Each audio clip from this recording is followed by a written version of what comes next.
Es un privilegio poder nuevamente estar en este lugar. Les saludamos en el nombre del Señor Jesús. Gracias por darme la oportunidad de pasar con ustedes unos días muy hermosos, muy maravillosos. Acabamos de llegar recientemente de un pequeño campamento que tuvimos allí en las montañas de Oklahoma, en Tuscahoma, Oklahoma, con el Ministerio del Evangelio Eterno, en el cual este servidor lleva trabajando ya por más de 20 años, por la gracia del Señor. Pues ya sabe, estamos en el estado del sol, en la Florida. Si ustedes pues quieren darse algún día la vuelta por allá, pues ya saben, allá tienen una pequeña congregación de hermanos de la verdad presente, de creyentes adventistas del séptimo día, y nos daría mucho gusto recibirles y tenerles allá en el estado de la Florida. Nuestra iglesia pues les envía un saludo fraternal en el nombre del Señor Jesús. Que el Señor les bendiga grande y poderosamente. Ya cuando estemos en el reino de los cielos, pues no van a haber más distancias que nos separen. Podremos tener el privilegio de estar juntos por toda la eternidad. En esta hora quiero abordar un tema que prácticamente no se habla quizás muy a menudo dentro de la iglesia. ¿Por qué será? Porque muchos dicen, bueno, ya ese tema lo conocemos, ya lo sabemos. Yo ya lo conozco, lo he estudiado muchas veces. Pero lo hemos titulado La comunión con Dios. Muy importante, mis queridos hermanos, que nosotros meditemos en este tema que el Señor quiere darnos en esta hora. Porque nosotros necesitamos desarrollar una comunión íntima con Jehová. Que hoy por hoy, tal vez algunos de nosotros, ojalá este no sea el caso con las personas que están aquí congregadas y con las personas que nos están escuchando a través de este mensaje, que hoy por hoy muchos han descuidado.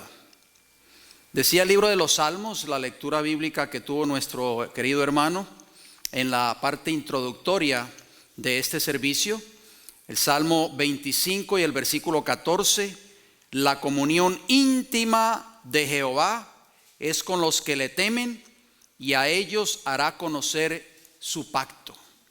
Así que si nosotros queremos que Dios nos haga conocer su pacto o nos diga lo que Él quiere para nuestras vidas, ¿cómo tiene que ser esa comunión, hermanos? ¿Cómo tiene que ser? Íntima. Esa era la comunión que tenía Abraham con Jehová. Esa era la comunión que tenía Moisés con Jehová. Era una comunión íntima. Por eso Abraham, cuando Dios hablaba con él, cuando él se comunicaba con su siervo Abraham, Abraham aprendió a conocer la voz de Jehová. ¿Por qué? Porque él tenía una comunión íntima con el Creador.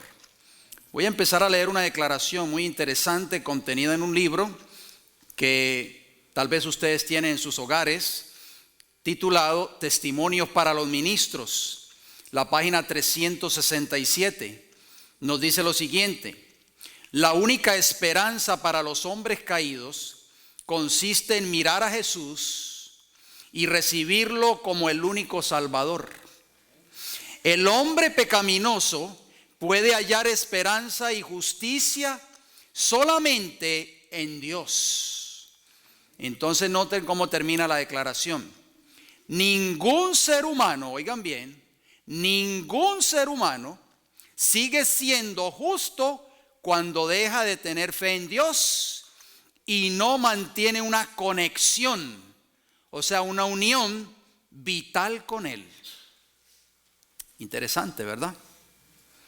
Otro libro más, La educación cristiana, y la página 408 nos dice lo siguiente: terribles son las consecuencias de no tener una relación constante con Dios. ¿Cuáles son las consecuencias si no tenemos una relación constante con Dios? Dice que son terribles. Hacemos una pregunta para ir entrando de lleno a la disertación de este estudio. ¿Cómo era la comunión de Cristo con su Padre cuando Él estuvo aquí en esta tierra? Vamos a empezar buscando nuestras Biblias. Espero que hayamos traído la escritura. Vamos a abrir la palabra del Señor en esta noche, porque por supuesto la palabra de Dios es su propia expositora, ¿verdad? No este servidor quien les habla. Bien, número 1, oigan bien. Jesús permitía que su Padre lo despertase. Nosotros, ¿qué usamos a veces para despertarnos en la mañana? ¿Qué usamos? Alarmas, despertadores, nuestros teléfonos celulares, ¿sí o no? Pero a Jesús lo despertaba todas las mañanas su Padre. Vayamos al libro de Isaías, acompáñenme por favor, esta es una profecía mesiánica, Isaías capítulo 50, y vamos a leer los versículos 4 y 6. Isaías 50, versículo 4, noten cómo dice: Jehová el Señor me dio lengua de sabios. Esto es una profecía mesiánica, acuérdense. ¿Qué más dice? Para saber hablar palabras al cansado. Despertará mañana tras mañana, despertará mi oído para que oiga como los sabios. O sea, hermanos, cada mañana Cristo era despertado por Jehová, por su Padre. ¿Para qué? Para que su Padre le impartiera sabiduría de lo alto para él luego compartirla con aquellos que necesitaban escuchar la palabra del Señor. Versículo 6 de Isaías 50 dice: di mi cuerpo a los heridores y mis mejillas a los que me mesaban la barba. No escondí mi rostro de injurias y de disputos. O sea, aquí está hablando del Mesías. Número 2. Estamos contestando la pregunta: ¿cómo era la comunión de Cristo con su Padre, hermanos? ¿Será que nosotros necesitamos desarrollar en nuestras vidas una comunión similar? ¿Qué ustedes creen? Es muy importante. Jesús meditaba y oraba antes de comenzar el día. ¿Qué hacía Jesús antes de comenzar el día? Meditaba y oraba. En nuestro diario vivir, y por causa de la sociedad en que nosotros vivimos, por los afanes de la vida, muchas veces salimos corriendo para nuestros trabajos y tal vez hasta nos olvidamos de orar. Vamos a ver qué nos dice el libro de Marcos. Acompáñenme por favor, Marcos capítulo 1, versículo 35. Marcos capítulo 1, versículo 35, dice así el Señor en su palabra. Escuchen bien, Marcos capítulo 1, versículo 35, dice: levantándose muy de mañana, siendo aún muy oscuro, salió. ¿Quién salió? Jesús. Salió y se fue a un lugar desierto y allí, ¿qué cosa? Oraba. Hermanos, ¿hacemos nosotros lo mismo? Nos levantamos muy de mañana, inclusive cuando está muy oscuro, y clamamos a Dios y oramos al Señor. O a veces todavía son las 9 o 10 de la mañana y todavía nosotros estamos en la cama durmiendo. 3. Cuando Cristo se sentía bajo intenso estrés, oraba más fervorosamente. Oigan bien, nosotros vivimos en un mundo, en una sociedad de mucho estrés, ¿sí o no? Y es cuando más fervientemente nosotros necesitamos orar. Vayamos al libro de Lucas, acompáñenme por favor, Lucas 22. Lucas, el capítulo 22 y el versículo 44. Dice la palabra del Señor. Lucas 22, 44. Y estando en agonía, o sea, Cristo Jesús, oraba más intensamente. ¿Cómo oraba Jesús cuando estaba en agonía? Más intensamente. Y era su sudor como grandes gotas de sangre que caían hasta la tierra. Número 4. Jesús permitió al Padre que lo dirigiese en lo que debía decir y cuándo decirlo. Nosotros necesitamos desarrollar estas características de la vida de Jesús, hermanos, porque a veces nosotros decimos cosas que ofenden a nuestros hermanos en la iglesia, a nuestros compañeros de trabajo y aún hasta nuestros propios seres queridos o familiares. Jesús permitía que su Padre, oigan bien, lo dirigiese cada día para que él le enseñara lo que él debía decir y cuándo decirlo. Vayamos al libro de Juan, acompáñenme por favor, Juan capítulo 8. Juan capítulo 8 y leeremos los versículos 28 y 29. Juan capítulo 8, versículo 28 y 29. Dice así la palabra del Señor. Les dijo pues Jesús: cuando hayáis levantado al Hijo del Hombre, entonces conoceréis que yo soy y que nada hago por mí mismo. Oigan bien, Jesús nunca hacía nada por él mismo, sino que según me enseñó el Padre, así hablo. Hermano, esto es maravilloso. Cuando Jesús hablaba, él hablaba solo lo que su Padre le enseñaba. Tengamos mucho cuidado nosotros, porque muchas veces nosotros hablamos y ofendemos. Noten lo que dice el versículo 29 de Juan capítulo 8. Porque el que me envió conmigo está. No me ha dejado solo el Padre, porque yo hago siempre lo que le agrada. Qué maravilloso, hermanos. Juan capítulo 12, versículo 49 y 50, ¿qué nos dice? Vayamos a Juan capítulo 12, esa misma característica. Jesús permitía que su Padre lo dirigiese en lo que debía decir y cuándo decirlo. Juan capítulo 12, versículo 49 y versículo 50 dice la palabra del Señor: porque yo no he hablado por mi propia cuenta.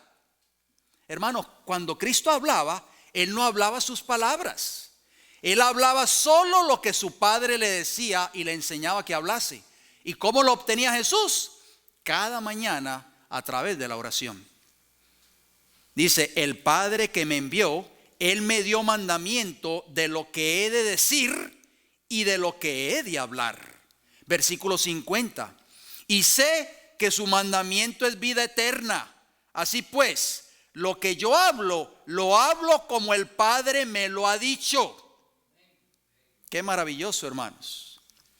Nosotros oramos a veces muy apresuradamente, porque vamos tarde para nuestros trabajos, porque nos levantamos tarde y se nos hizo tarde para ir a la escuela, y a veces no le damos tiempo a Dios de que Dios nos hable a nuestros corazones a través de su palabra. Siguiente. Jesús sometía enteramente, oigan bien, estamos hablando de la vida devocional de Cristo. ¿Cómo está la vida devocional nuestra? Jesús se sometía enteramente a las direcciones de su Padre cada día. Juan capítulo 5, acompáñenme por favor. Juan capítulo 5, nosotros tenemos que someternos a la voluntad de Dios cada día, hermanos. Juan capítulo 5 y el versículo 30 nos dice: no puedo yo hacer nada por mí mismo, según oigo. ¿De quién oía él esto? De su Padre, hermanos. Con esa devoción, con ese devocional que él tenía cada mañana con él. Según oigo, así juzgo, y mi juicio es justo, porque no busco mi voluntad, sino la voluntad del que me envió, la del Padre. Oh, mis hermanos, si nosotros pusiéramos en práctica este versículo, las murmuraciones, el chisme y el juzgar mal a los demás se acabarían dentro del pueblo de Dios. Juan capítulo 14 y el versículo 10, hablando de esa otra característica de que Jesús sometía enteramente o se sometía enteramente a las direcciones de su Padre cada día. Juan capítulo 14 y el versículo 10 nos dice lo siguiente: ¿no crees que yo soy en el Padre y el Padre en mí? Las palabras que yo os hablo, no las hablo por mi propia cuenta, sino que el Padre que mora en mí, Él hace las obras. Qué maravilloso, hermanos. O sea, Cristo, cuando Él hablaba, Él no hablaba sus propias palabras. Él hablaba las palabras de su Padre. Leo una declaración muy hermosa contenida en un periódico que se llama Signs of the Times, o sea, señal de los tiempos, del 7 de junio de 1905, el párrafo 11. Noten cómo dice esta hermosa declaración del espíritu de profecía. Solo de un modo podría sostenerse tal vida. Se está refiriendo a la vida de Jesús. Jesús vivió en dependencia de Dios y en comunión con Él. Al lugar secreto del Altísimo, bajo la sombra del Omnipotente, los hombres de vez en cuando se retiran, soportan por una temporada y el resultado se manifiesta en acciones nobles. Entonces su fe falla, la comunión se interrumpe y la vida de trabajo se empaña. En otras palabras, muchos de nosotros recurrimos al lugar secreto de oración, bajo la sombra del Altísimo, bajo la sombra del Omnipotente, pero pasa un tiempo y nos retiramos de esa comunión con Dios. ¿Qué sucede? Pero noten cómo dice la Escritura o el espíritu de profecía. Pero la vida de Jesús fue una vida de constante confianza, sostenida por la comunión continua, y su servicio para el cielo y la tierra era sin fallas o vacilante. Como hombre suplicaba al trono de Dios hasta que su humanidad se cargaba de una corriente celestial que conectaba a la humanidad con la divinidad. Al recibir la vida de Dios, Él impartía vida a los hombres. Hermanos, ¿qué clase de devoción tenía Jesús con su Padre? ¿Cuán efectiva es la comunión con Dios? ¿Cuán efectiva es? Vamos al libro de los Salmos, el Salmo 141. Acompáñenme si son tan amables. El Salmo 141 y leeremos el versículo 2. Salmo 141 y el versículo 2. Dice: suba mi oración delante de ti como el incienso, el don de mis manos como la ofrenda de la tarde. Salmo 5, versículo del 1 al 3, nos dice lo siguiente: la oración es de vital importancia en la vida del cristiano. Nosotros no podemos descuidar esa dependencia de nuestro Padre Celestial, así como Cristo Jesús desarrolló la oración en su vida. Salmo 5 y los versículos del 1 hasta el 3 nos dice así la Escritura: escucha, oh Jehová, mis palabras, considera mi gemir, está atento a la voz de mi clamor, Rey mío y Dios mío, porque a ti oraré. Versículo 3: oh Jehová, de mañana oirás mi voz, de mañana me presentaré delante de ti y esperaré. Nosotros tal vez oramos en las mañanas, tal vez sí, pero no esperamos escuchar la voz de Jehová, porque se nos ha hecho tarde para salir al trabajo o porque ya es demasiado tarde para esperar que Jehová nos hable a nosotros. ¿Qué obra representaba lo que era hecho por el sacerdote en el santuario terrenal? ¿Te acuerdas del santuario cuando estuvo en esta tierra? Vayamos al libro de Hebreos, acompañen por favor, Hebreos capítulo 9 y leeremos el versículo 24. Hebreos capítulo 9, versículo 24 nos dice algo muy interesante.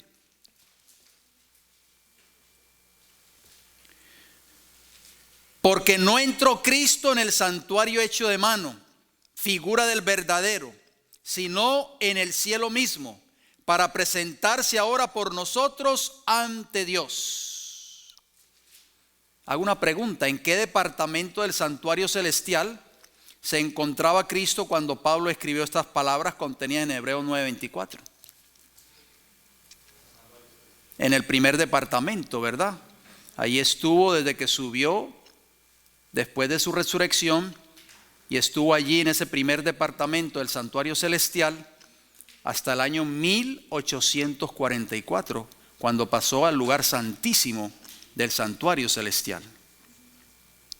Dice el libro El conflicto de los siglos, página 473, lo siguiente: el servicio del sacerdote durante el año en el primer departamento del santuario, o sea, el lugar santo, adentro del velo, que formaba la entrada y separaba el lugar santo del atrio exterior, representa la obra y el servicio a que dio principio Cristo al ascender al cielo. Ahí está lo que dice Hebreos 9:24. La obra del sacerdote en el servicio diario, o sea, en el servicio diario del santuario terrenal, consistía en presentar ante Dios la sangre del holocausto, como también el incienso que subía con las oraciones de Israel.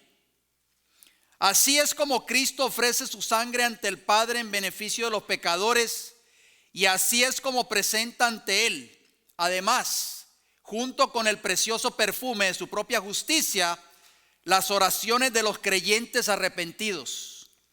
Tal era la obra desempeñada en el primer departamento del santuario en el cielo. Yo les voy a hacer una pregunta a ustedes. Yo sé que ustedes conocen la respuesta, pero a manera de repaso. ¿Qué representaba el incienso aromático? ¿Perdón? La justicia de Cristo. Yo oí otra respuesta por acá. Las oraciones de los santos. Vamos a ver qué nos dice la Escritura. Las dos respuestas las vamos a analizar a través de estos textos que vamos a leer. Vayamos al libro de Apocalipsis, si son tan amables. Apocalipsis capítulo 8. Porque nuestra vida devocional, hermanos, en esta tierra, tiene que reflejar la vida o la intercesión de Cristo en el santuario celestial. Apocalipsis capítulo 8, y leeremos los versículos 3 y 4. Apocalipsis 8, 3 dice: otro ángel vino entonces y se paró ante el altar con un incensario de oro, y se le dio mucho incienso para añadirlo a las oraciones de todos los santos sobre el altar de oro que estaba delante del trono. Hagamos una pausa aquí brevemente. ¿Dice la Biblia que el incienso son las oraciones de los santos? ¿Ah? ¿Sí o no? Dice claramente, se le dio mucho incienso para añadirlo a las oraciones de los santos. No dice que el incienso son las oraciones de los santos. Son dos cosas diferentes. ¿Estamos viendo la diferencia? Versículo 4 de Apocalipsis 8. Y de la mano del ángel subió a la presencia de Dios el humo del incienso con las oraciones de los santos. Entonces, hago nuevamente la pregunta: ¿qué representa entonces el incienso aromático? Si ya vimos que las oraciones de los santos y el incienso son dos cosas diferentes, ¿qué representará entonces el incienso, hermanos? Yo oí la respuesta por ahí del hermano Joselito, pero vamos a leerlo en el espíritu de profecía. Estoy citando Patriarcas y Profetas, la página 366. Noten cómo dice. Preste mucha atención. Dice: el incienso, oigan bien, el incienso que ascendía con las oraciones de Israel. Fíjense que el espíritu de profecía no puede contradecir lo que dice la Biblia. La sierva del Señor no dice el incienso que eran las oraciones de Israel.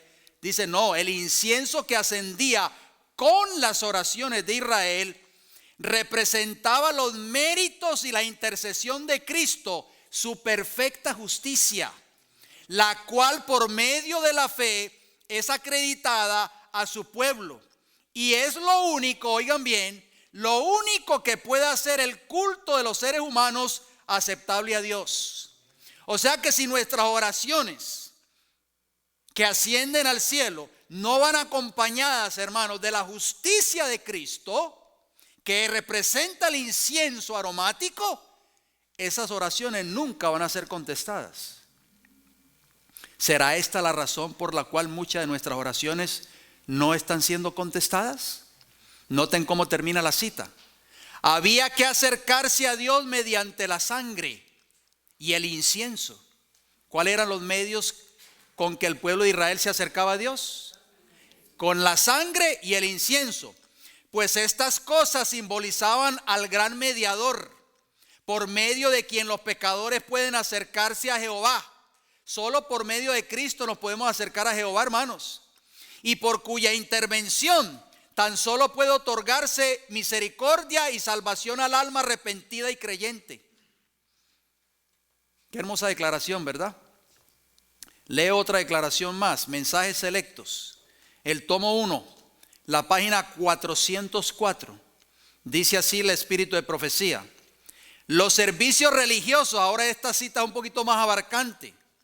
Los servicios religiosos, pregunto, ¿estamos llevando a cabo un servicio religioso en estos momentos? ¿Sí o no?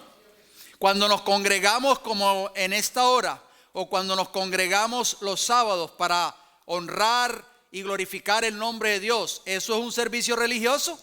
Por supuesto que sí. Los servicios religiosos, número 1. Las oraciones, número 2. La alabanza, número 3. La confesión arrepentida del pecado, número 4. Ascienden desde los verdaderos creyentes como incienso ante el santuario celestial. Pero al pasar por los canales corruptos de la humanidad, se contaminan de tal manera que, a menos que sean purificados por sangre, nunca pueden ser de valor ante Dios. Oigan bien, hermanos. Aún nuestros servicios en la iglesia, aún nuestros cantos, nuestros himnos, si no están purificados por la sangre de Cristo Jesús, dice que no tienen ningún valor para Dios. Sigue diciendo, no ascienden en pureza inmaculada, y a menos que el intercesor que está a la diestra de Dios presente y purifique todo por su justicia, no son aceptables ante Dios. Yo puedo venir a la iglesia, puedo cantar, puedo orar, pero en mi corazón hay resentimiento, hay discordia, hay odio y hay envidia hacia algún hermano o hacia mi propio prójimo o mi propio familiar. Esos cantos que yo elevo, esas oraciones que yo hago, no pueden llegar al trono de la gracia, hermanos. Termina la declaración: todo el incienso de los tabernáculos terrenales debe ser humedecido con las purificadoras gotas de la sangre de Cristo. Él sostiene delante del Padre el incensario de sus propios méritos, en los cuales no hay mancha de corrupción terrenal. Recoge en ese incensario las oraciones, oigan bien, la alabanza y las confesiones de su pueblo, y a ellas añade su propia justicia inmaculada. Luego, perfumado con los méritos de la propiciación de Cristo, asciende el incienso delante de Dios plena y enteramente aceptable. Así se obtienen respuestas benignas. Ya estamos viendo, hermanos, por qué a veces la iglesia languidece. Estamos viendo por qué muchas de nuestras oraciones no llegan al trono de la gracia. ¿Cuáles son los beneficios de la oración? Voy a traerles a colación un estudio que salió muy interesante. Me llamó mucho la atención cuando yo estaba leyendo este estudio que se hizo acerca de los beneficios de la oración.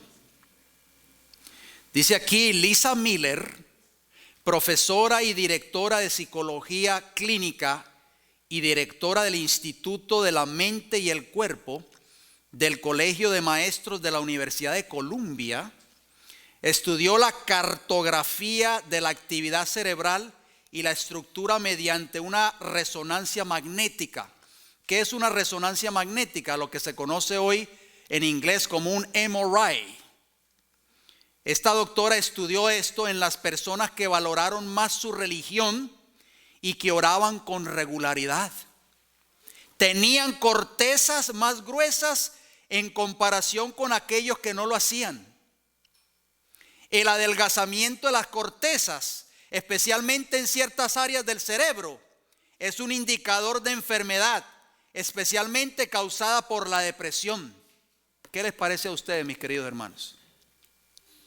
Sigue diciendo esta investigación que se hizo: las cortezas más gruesas indicaban una disminución de la probabilidad de sufrir de depresión, implicando que la oración y la espiritualidad realmente traen grandes beneficios para el cerebro humano.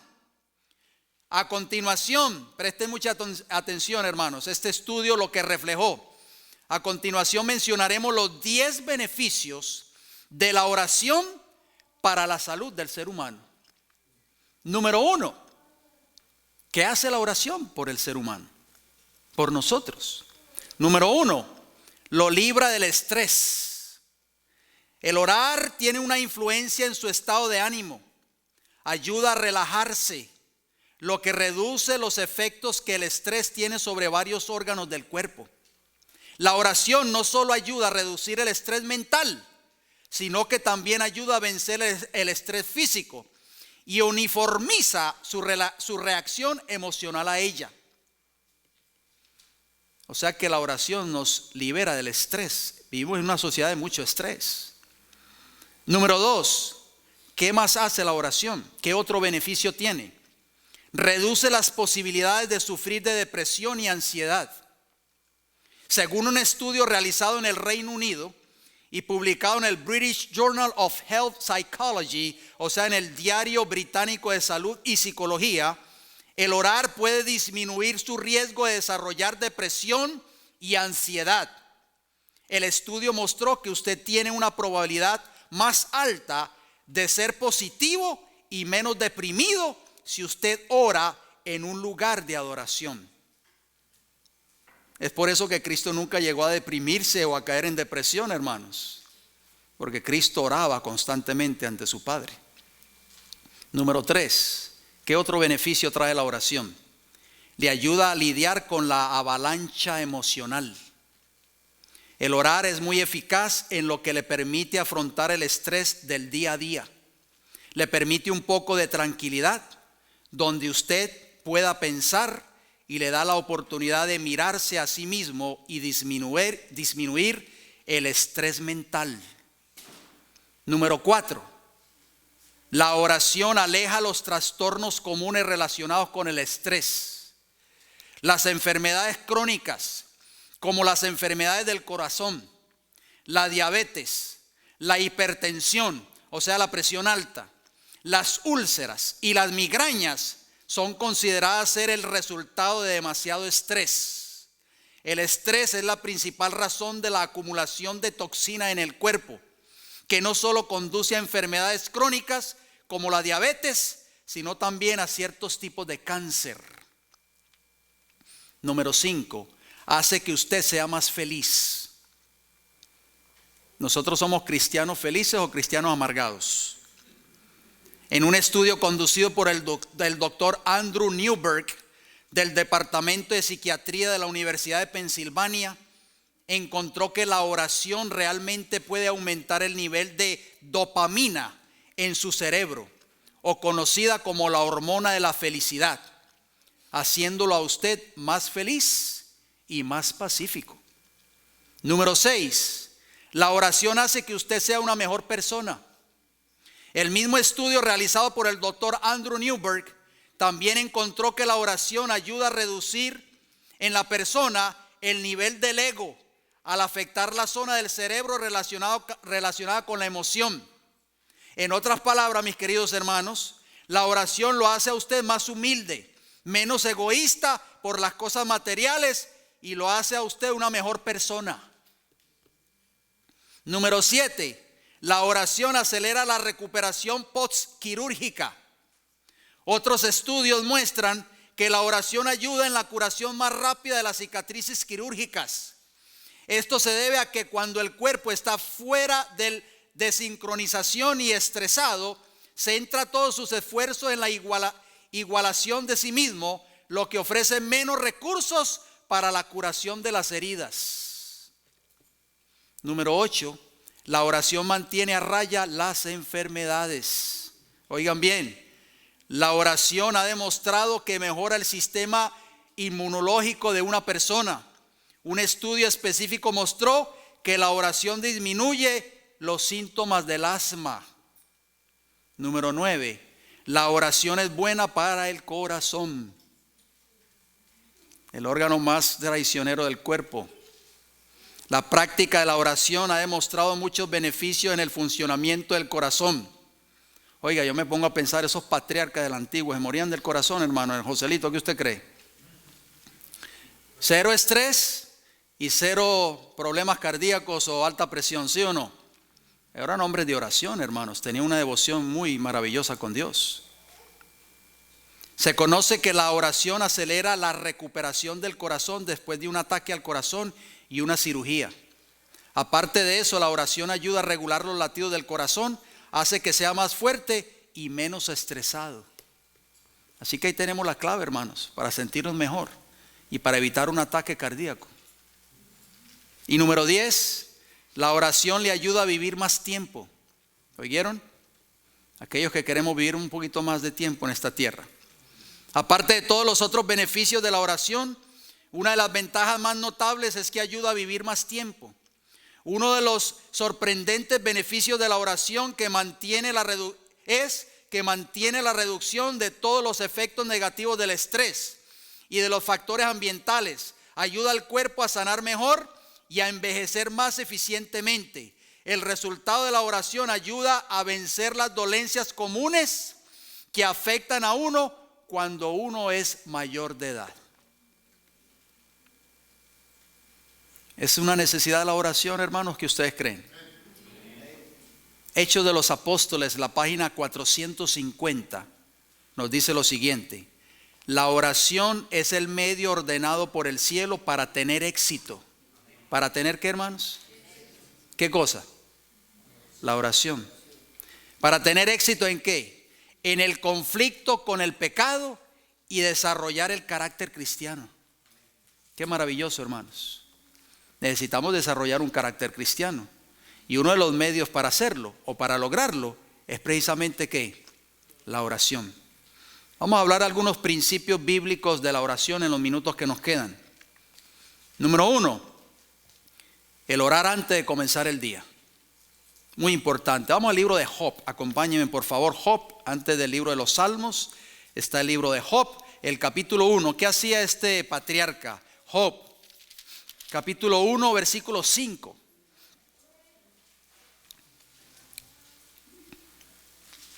Dice así la palabra del Señor: y acontecía que habiendo pasado en turno los días del convite, Job enviaba y lo santificaba y se levantaba de mañana. ¿Qué hacía Job, hermanos? Se levantaba al mediodía, tempranito en la mañana. Se levantaba de mañana y ofrecía holocaustos conforme al número de todos ellos. Hablando de los hijos de Job. Porque decía Job: quizá habrán pecado mis hijos y habrán blasfemado contra Dios en sus corazones. De esta manera hacía Job de vez en cuando. ¿Cuánto lo hacía, hermano? ¿Cuántas veces lo hacía? Todos los días. Recordemos que leímos en Marcos 1:35 que Jesús comenzaba el día ¿con qué? ¿Con qué comenzaba Jesús el día? Con la oración. Así hacía Job, hermanos. Por eso es que estos hombres del Antiguo Testamento, estos grandes patriarcas, tuvieron tanto éxito en sus vidas, porque tenían una vida de devoción a Dios. Número 2, orar por lo menos 3 veces al día. Es un principio bíblico de la oración nuestra, del cristiano. Vayamos al libro de Daniel, son textos que ustedes conocen. Daniel capítulo 6 y leemos el versículo 10. Daniel capítulo 6, versículo 10 dice: cuando Daniel supo que el edicto había sido firmado, entró en su casa y abiertas las ventanas de su cámara que daban hacia Jerusalén, se arrodillaba ¿cuántas veces? 3 veces al día y oraba y daba gracias delante de su Dios como lo solía hacer antes. O sea, hermanos, que esto que hizo Daniel aquí en este texto no lo hizo simplemente porque se firmó el edicto, sino porque Daniel tenía la costumbre de orar diariamente 3 veces al día. ¿Cuántas veces nosotros oramos en el día, hermanos? El salmista David también oraba 3 veces al día. Él dijo en el Salmo 55 y el versículo 17: tarde y mañana y a mediodía oraré y clamaré, y Él oirá mi voz. Otro principio bíblico de la oración, el número 3: orar más fervorosamente cuando estemos bajo intenso estrés, así como lo hacía Jesús. Ya lo citamos, pero citamos nuevamente Lucas 22:44. Y estando en agonía, o sea, Cristo oraba más intensamente, y era su sudor como grandes gotas de sangre que caían hasta la tierra. En una revista de la literatura científica de 2008, los investigadores revisaron 115 artículos para encontrar la relación entre la religiosidad o la espiritualidad y el uso de sustancias en adolescentes, la ansiedad, la depresión, la delincuencia y el suicidio. Ellos fueron capaces de determinar, oigan bien, este es un estudio que se hizo, fueron capaces de determinar que el 92% de los artículos demostró una relación significativa entre la religiosidad y la mejora de la salud mental. Qué interesante, hermanos. La salud mental es muy importante. ¿En qué meditamos nosotros? Josué tuvo que meditar en el libro de la ley para que él fuese exitoso en toda su carrera, ¿sí o no? ¿Qué había en el libro de la ley, hermanos? Ahí estaba el carácter de Dios, era revelado en la bondad de Dios y el poder de Dios manifestado en el nombre de los hijos de Israel. Tenemos que meditar en la bondad de Dios, en su carácter y en su poder cada día. Dice el libro de los Salmos, el Salmo 63 y el versículo 2: para ver tu poder y tu gloria, así como te he mirado en el santuario. Éxodo capítulo 33, el último texto que vamos a leer. Éxodo capítulo 33 y el versículo 11. Éxodo capítulo 33, versículo 11. Dice así la palabra del Señor: y hablaba Jehová a Moisés cara a cara, como habla cualquiera a su compañero. Y él volvía al campamento, pero el joven Josué, hijo de Nun, su servidor, nunca se apartaba de en medio del tabernáculo. Mis hermanos, necesitamos desarrollar una vida devocional que tal vez hemos descuidado. Quiera el Señor que ese no sea el caso nuestro en esta hora. Termino con 2 citas del Espíritu de Profecía. La primera se encuentra en el Ministerio de Curación, la página 97, un hermoso libro de salud. Dice así, oigan bien esta declaración, este pensamiento hermoso: cuanto mayor sea la actividad entre los hombres, tanto más íntima debe ser la comunión del corazón con el cielo. O sea, hermanos, que entre más actividad nosotros tengamos en esta tierra y entre más vivamos una vida estresante, que es lo que demanda esta sociedad moderna, tanto más íntima debe ser la comunión nuestra con el cielo. Y el Ministerio de Curación, el mismo libro, pero la página 408, dice lo siguiente: al permitir que nuestra comunión con Dios se interrumpa, perdemos nuestra defensa. Oigan bien, hermanos, si nosotros descuidamos esa comunión con Dios, que ya vimos que es la oración, perdemos nuestra defensa. Ni aun todos vuestros buenos propósitos e intenciones os capacitarán para resistir el mal. Tenéis que ser hombres y mujeres de oración. Vuestras peticiones no deben ser lánguidas, ocasionales ni caprichosas, sino ardientes, perseverantes y constantes. No siempre es necesario arrodillarse para orar, porque no siempre vamos a poder arrodillarnos. cultivad la costumbre de conversar con el Salvador cuando estéis solos, cuando andéis o estéis ocupados en vuestro trabajo cotidiano. Eleves el corazón de continuo en silenciosa petición de ayuda, de luz, de fuerza, de conocimiento.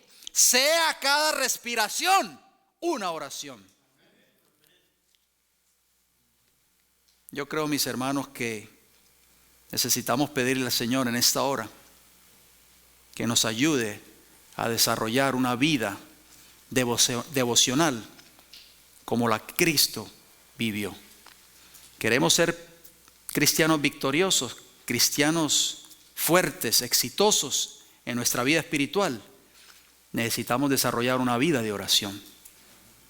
La iglesia necesita desarrollar esta vida de oración para que las oraciones de nuestro Padre que le ofrecemos a nuestro Padre Celestial puedan llegar siempre al mismo trono de Dios. Mis hermanos, vamos a ir de rodillas y vamos a concluir con una palabra de oración.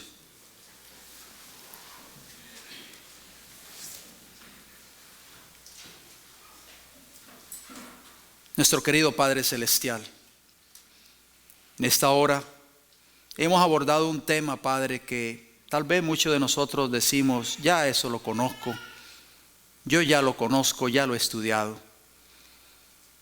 Pero nos olvidamos muchas veces de orar, Señor. Hemos descuidado lo más importante en la vida de un ser humano, de un cristiano, la oración, la comunión directa con el trono de la gracia. Padre Celestial, nosotros tenemos un ejemplo maravilloso, la vida devocional de nuestro Señor y Salvador Cristo Jesús. Cristo Jesús se despertaba temprano en las mañanas, aun cuando estaba oscuro, y estaba en comunicación constante con su Padre Celestial. Señor, perdónenos si hemos sido negligentes, si hemos descuidado la oración en nuestras vidas. Perdónenos, Padre Celestial, porque verdaderamente no sacamos tiempo para orar. Tenemos tiempo para otras cosas, pero hemos descuidado la oración en nuestro diario vivir. Estamos languideciendo. Somos cristianos tibios. Nos desanimamos fácilmente.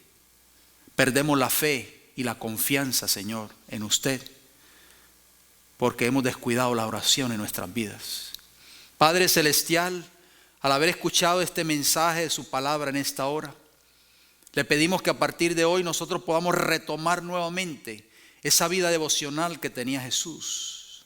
Que podamos, Padre Celestial, en nuestras vidas orar y clamar como lo hacía Daniel, como lo hacía David, como lo hacía Abraham y como lo hacía Job y todos esos grandes patriarcas del Antiguo Testamento. Señor Jesús, permita que nuestras oraciones en esta noche suban al trono de la gracia envueltas en ese incienso aromático que representa la justicia perfecta de nuestro Señor Jesús.